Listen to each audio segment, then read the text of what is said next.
Ahora, por favor, vamos a orar. Amado Dios, queremos agradecerte una vez más por tu santa palabra, la Biblia, y por el Espíritu Santo, su autor y maestro. Te pedimos que tu gracia sea derramada sobre nosotros en este día, para tu honra y gloria, que almas se salven y creyentes sean fortalecidos y animados en la fe. Te lo agradecemos de antemano, Señor. Oramos en el nombre del Señor Jesucristo. Amén. Muy bien, seguimos analizando el tema que comenzamos en el programa anterior. Este tema de la existencia de Dios. Esta serie que hemos comenzado preguntándonos, ¿cómo es Dios? ¿Podemos conocerle? ¿Cómo se ha revelado al hombre? En nuestro último estudio estábamos hablando de la declaración del Antiguo Testamento: en el principio creó Dios los cielos y la tierra. Y tratamos la frase en el principio. Dijimos que se trata del principio absoluto de las cosas creadas. Ahora, usted encontrará la misma frase en el Nuevo Testamento en griego, en Juan 1:1, donde leemos: en el principio era el Verbo, y el Verbo era con Dios, y el Verbo era Dios. Ahora, esa frase en Juan 1:1 tiene que ver con el principio absoluto, mucho antes del comienzo del universo material. Pero Génesis 1:1 habla del principio absoluto de las cosas creadas, o sea, el universo material. Entonces, al comienzo de la Biblia, nosotros somos transportados en el tiempo al punto en el cual la mente humana se pregunta: ¿cuál fue el principio de las cosas? Bueno, esta solemne declaración de Génesis 1:1 nos da la información que necesitamos. El principio fue hecho por Dios durante su creación de los cielos y la tierra. Y en cuanto a lo que este mundo se refiere, simplemente antes no existía. En otras palabras, Dios hizo la obra creativa por Él mismo. Seguidamente en la frase aparece el nombre hebreo Elohim. Cuando usted encuentre la palabra Dios allí en el Antiguo Testamento, se trata de la traducción del hebreo Elohim, que significa fuerte y fiel. Y tal como dije en otras oportunidades, la raíz de la palabra es árabe y significa temer por reverencia. No de miedo, sino por reverencia a esa persona. Por ende, tenemos un Dios, tal como lo dice Génesis 1:1, como el que, por su naturaleza y por sus obras de creación, despertó una reverencia y un temor en el hombre, que no se trata de miedo, sino de reverencia. Lo que leemos en Génesis 1:1 nos demuestra el poder y la majestuosidad de Dios. Él es el fuerte y fiel. Génesis 1:1, a mi juicio, siempre ha sido un gran versículo. Inclusive en mis primeros años como creyente, yo meditaba mucho en eso. Tal vez fue el versículo más fácil de aprender de memoria. En el principio creó Dios los cielos y la tierra. Y de esa declaración aprendí que la existencia de Dios puede asumirse, pero nunca se puede cuestionar. Es declarada en la Biblia, pero no se debate. Esa declaración niega la eternidad de la materia, ya que no siempre existió. Génesis 1:1 también niega el ateísmo. No discute la existencia de Dios, sino que la declara. Asiente que Dios existe. Génesis 1:1 niega el panteísmo, filosofía que dice que Dios y la naturaleza son lo mismo. Y existen personas que lo creen así, ven a Dios en todas las cosas. Luego Génesis 1:1 también niega el agnosticismo, lo cual dice que no se puede saber si hay un Dios. Bueno, Génesis 1:1 dice: en el principio Dios. ¿Cómo puede una persona decir, no sé si hay un Dios? Además, este versículo niega el fatalismo, el concepto de que el universo simplemente apareció. Recuerdo cuando nuestro hijo más pequeño estaba en la escuela primaria, muchos años atrás. Un día regresó de la escuela y nos dijo que el profesor de Ciencias Naturales le había dicho que la Tierra comenzó a existir como resultado de una combustión espontánea, que una parte del Sol estalló y eso creó lo que hoy conocemos como nuestro planeta Tierra. Bueno, la Biblia dice, en el principio creó Dios los cielos y la tierra, y nosotros lo aceptamos así. Creo que es maravilloso poder leer la narración de la creación en Génesis y establecer en la mente el hecho de la existencia de Dios. Dios creó el universo material en el versículo 1, luego creó toda la fauna animal y luego creó al hombre. Dios está primero, en el principio Dios. ¿Se da cuenta? Yo nunca podría ser un evolucionista siendo cristiano, porque en ningún lugar la Biblia le da lugar a la evolución. Leemos en Génesis 1:27, y creó Dios al hombre. Elohim, el fuerte y fiel, el que debe ser temido, amado y adorado por la humanidad, es Él quien creó al hombre. Lo digo otra vez y lo digo con énfasis. Nunca voy a aceptar la teoría no probada de Darwin de la evolución. Es absurdo que descendamos del mono. Y creo que los monos también podrían llegar a pensar lo mismo. Entonces, en el principio creó Dios los cielos y la tierra. Ahora, vamos a regresar al Antiguo Testamento en varias ocasiones en esta serie, pero en estos estudios introductorios vamos a ver pasajes del Nuevo Testamento también. El Nuevo Testamento habla una y otra vez de la creación como testimonio de la existencia de Dios. Romanos 1:20 dice, porque las cosas invisibles de Él, su eterno poder y deidad, se hacen claramente visibles desde la creación del mundo, siendo entendidas por medio de las cosas hechas, de modo que no tienen excusa. Ahora, este versículo nos recuerda el testimonio del salmista. El carácter y los atributos de Dios, que son invisibles, pueden verse claramente en lo que Él hizo, tal como las características del hombre se hacen manifiestas en sus acciones. Uno puede ver cómo es el corazón de un hombre por sus hechos, por su conducta.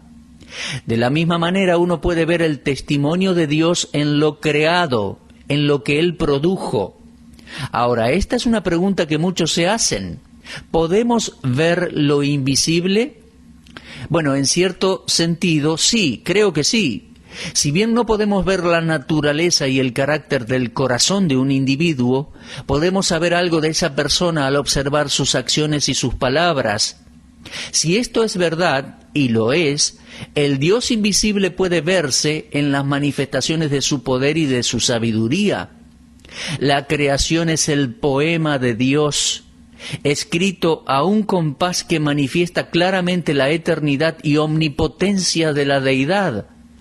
Dichas manifestaciones de Dios en la creación no son relativas, sino absolutas, y en conjunto demuestran una personalidad ideal. Tenemos entonces una medida de conocimiento universal acerca de Dios. Si bien la revelación natural de Dios no es completa, siempre existió fuera del cristianismo. Pablo no estaba diciendo que el hombre natural tiene la habilidad de encontrar su propio camino para llegar a Dios, sino que estaba diciendo allí en Romanos 1 que el hombre natural tiene un conocimiento natural de la existencia de Dios. El punto de vista cristiano es mucho más completo que cualquier teología natural, por supuesto. Pero insisto, él estaba diciendo que el hombre natural tiene un conocimiento natural de la existencia de Dios. Sí podemos concluir de la declaración de Pablo en Romanos 1:20 que la teología natural asume una filosofía teísta. Y aquí me gustaría agregar dos cosas que debemos tener en consideración, las cuales reflejan un diseño inteligente por el cual las cosas fueron hechas. Primero, hay un poder eterno y segundo, no hay una fuerza física invisible del tipo panteísta, sino una deidad consciente de la cual emana una energía que es contenida por el universo externo. ¿Cómo puede alguien mirar el vasto universo que Dios creó y negar su existencia? Mis amigos, el orden metódico de este universo demanda la existencia de un Dios personal. La creación demanda a un creador, tiene precisión matemática. La posibilidad de que este universo haya comenzado a existir por una combustión espontánea es la misma que decir que mi Biblia existe porque hubo una explosión en alguna imprenta y se formó por casualidad. Ahora, vaya conmigo a la epístola de Hebreos, capítulo 11. Hay dos declaraciones en el capítulo 11 de Hebreos que aportan a lo que recién dije. Permítame leer esas declaraciones. En el versículo 3 del capítulo 11 leemos: por la fe entendemos haber sido constituido el universo por la palabra de Dios, de modo que lo que se ve fue hecho de lo que no se veía. En otras palabras, esos héroes de la fe en Hebreos 11, cuyos nombres ocupan casi todo el capítulo, no tenían ninguna Biblia que les dijera que Dios creó los cielos y la tierra. Nosotros tenemos ahora la Biblia y sabemos que Dios creó los cielos y la tierra porque la palabra de Dios así ahora lo dice. Ahora, ellos no tenían la Biblia en aquel entonces, muchos de ellos. No obstante, las generaciones prediluvianas y los patriarcas vieron a Dios por la fe en las cosas creadas. Cuando las pruebas de la vida apremiaban a estos santos del Antiguo Testamento, tentándolos a dudar o si la prosperidad y la buena fortuna les sonreían y los conducían a olvidarse de Dios, entonces su fe era avivada por la creación que los rodeaba. El universo físico nunca es un impedimento para el hombre de fe, pero sí puede serlo para el escéptico. Hay que ser muy cerrado para no reconocer la existencia de Dios después de contemplar un universo tan rico en recursos, tan perfectamente ordenado y planificado como lo es nuestro universo. Que el escéptico dude si quiere. No obstante, verá que los patriarcas no eran víctimas de una fe ciega, sino poseedores de una buena medida de entendimiento. Ya que Hebreos 11 dice, por la fe entendemos haber sido constituido el universo por la palabra de Dios. Cualquiera que lee el libro de Job se va a dar cuenta del conocimiento que tenían las personas en aquella época acerca de Dios y su creación, sin contar con la Biblia todavía. Fíjese en otro versículo, en el cual, hablando de Moisés, dice, por la fe dejó a Egipto, no temiendo la ira del rey, porque se sostuvo como viendo al invisible. Lo leemos en Hebreos 11:27. ¿Alguna vez se dio cuenta de esa declaración en ese versículo? Fíjese ahí en su Biblia, como viendo al invisible. Ahora, esa es una paradoja interesante. ¿Cómo puede uno ver algo o alguien invisible? Esto no es una contradicción, es una paradoja. Existe una diferencia entre una paradoja y una contradicción. En la Biblia no hay contradicciones, mis amigos, pero sí hay algunas paradojas, y esta es una, como viendo al invisible. Puede que esta declaración parezca, pero no es absurda. Por fe Moisés vio al que es invisible. Ahora, hay ciertas cosas en el cristianismo que pueden comprenderse solo en parte por aquellos que están afuera del cristianismo, los que no son de la fe.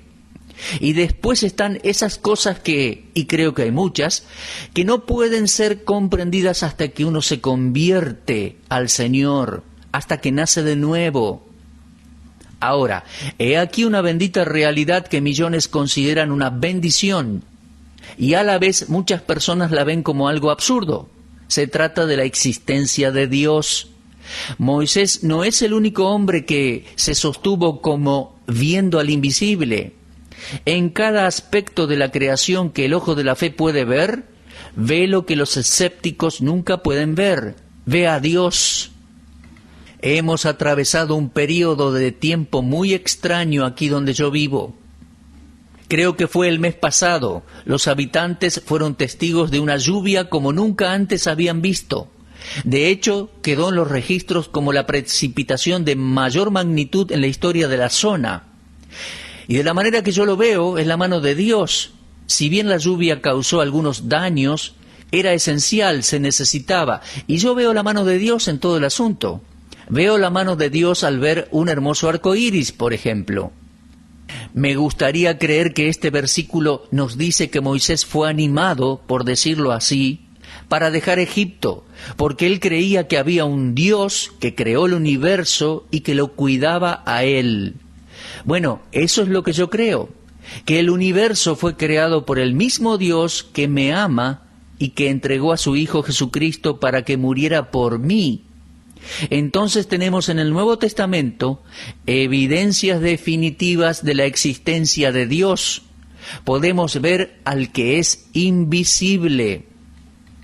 Hay algo que me gustaría mencionar. Lo voy a llamar la organización del universo. Se ha dicho muchas veces que el universo está metódicamente ordenado y que es matemáticamente perfecto. Esto es avalado por los científicos. Ahora, permítame ilustrar un poquito aquí este concepto. Vamos a considerar primero la relación entre la Tierra y el Sol. La mayor distancia entre la Tierra y el Sol es de 152 millones de kilómetros. La distancia menor de la Tierra al Sol es de 146.900.000 kilómetros. Ahora, el diámetro del Sol es 100 veces mayor al de la Tierra e irradia más calor por segundo que 1 trillón de brasas encendidas. Ahora bien, sabemos que nuestra pequeña Tierra está en movimiento constante. Y si bien percibimos que el Sol y los otros astros se mueven, no nos damos cuenta del movimiento de la Tierra, ya que cuando ésta se mueve, todo lo que está en ella se mueve también. Pero considere la posibilidad de una catástrofe en la Tierra y la destrucción completa de la vida, si la Tierra se desviara de su rumbo, de su órbita por un momento. Si la Tierra se moviera un poquito más cerca del Sol, seríamos consumidos por el calor. Y si se alejara del Sol, nos congelaríamos en pocos segundos. El orden y la organización de estos dos objetos en el universo es impactante para nuestras mentes finitas. El sistema solar está compuesto por el Sol, como núcleo central allí, y luego 9 planetas que giran alrededor. Mercurio, Venus, Marte, Júpiter, Saturno, Urano, Neptuno, Plutón y por supuesto nuestro planeta Tierra.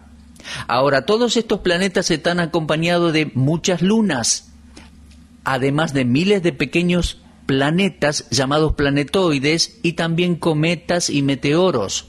Ahora, cada planeta del sistema solar está en movimiento y cada uno se traslada girando alrededor del Sol en una órbita perfectamente trazada. Júpiter, el planeta más grande del sistema solar, es 1.300 veces más grande que la Tierra y es más grande que todos los demás planetas. Tiene una velocidad ecuatorial de unos 48.000 kilómetros por hora. Lo más maravilloso es la precisión de las funciones, las órbitas, las velocidades, la organización que todo eso tiene. Cualquier científico puede decirle que el orden del universo va más allá de la mente humana. Ahora, vamos más allá. Piense un poco en las galaxias. Todos nosotros hemos contemplado con asombro alguna vez la Vía Láctea. Esta galaxia consiste en muchos billones de estrellas. Jeremías 33:22 nos dice que el ejército del cielo no puede contarse. Visto desde la tierra, cada estrella parece estar cerquita de la otra. Sin embargo, entre una estrella y otra pueden haber millones de kilómetros. Piense en eso. Y le digo algo, hay millones de galaxias en el universo. Los científicos nos dicen que estas estrellas están suspendidas bajo inercia y que la velocidad de las mismas es tremenda. Con todo eso y siendo así, nunca hay choques entre ellas, lo cual llevaría a una serie de explosiones en cadena que perjudicaría el universo. Ninguna persona puede cuestionar el orden del universo y negar que hay un poder sobrenatural detrás del mundo, detrás del mismo. Piense por un momento cómo explicar este orden maravilloso en el universo. ¿Casualidad? ¿Explosión? Bueno, vamos a ver eso en nuestro próximo programa. Espero que tenga su Biblia lista para ese entonces, mientras estudiamos acerca de Dios, porque nos venimos preguntando y nos seguiremos preguntando para reflexionar juntos. ¿Cómo es Dios? ¿Cómo podemos conocerle? Y hoy nos preguntamos, ¿cómo podemos conocerle? Por medio de su creación, la cual es testimonio de la existencia de Dios. Muy bien, Dios mediante, vamos a seguir esta serie de estudios en nuestro próximo programa. Muchas gracias y será hasta entonces si Dios quiere.